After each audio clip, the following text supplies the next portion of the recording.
आज सकाळी पहाटे 5 वाजता उठले. आजच्या जेवढ्या पण ऑर्डर होत्या त्या सगळ्यांचं कटिंग वगैरे करून ठेवलं. घर आवरलं, त्यानंतर त्याला आवरलं. टिफिन बनवला, दाराला कुलूप लावलं आणि मग खाली रिक्षाची वाट बघत उभा राहिलो.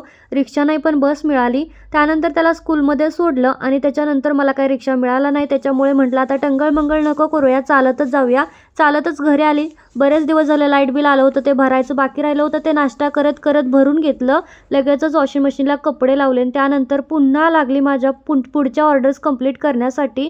जे की अर्धं काम कंप्लीट झालं होतं, अर्धं राहिलं होतं. टाईम तर कसा जातो कळतच नाही. लगेचच 12:30 वाजल्या म्हणून मग त्याला घ्यायला गेले. त्याला घेतलं आणि त्याला फ्रूट वगैरे खायची होती. आता ग्रेप्स आलेत आणि ग्रेप्स त्याला खूप आवडतात, त्याच्यामुळे त्याच्यासाठी घेतल्या.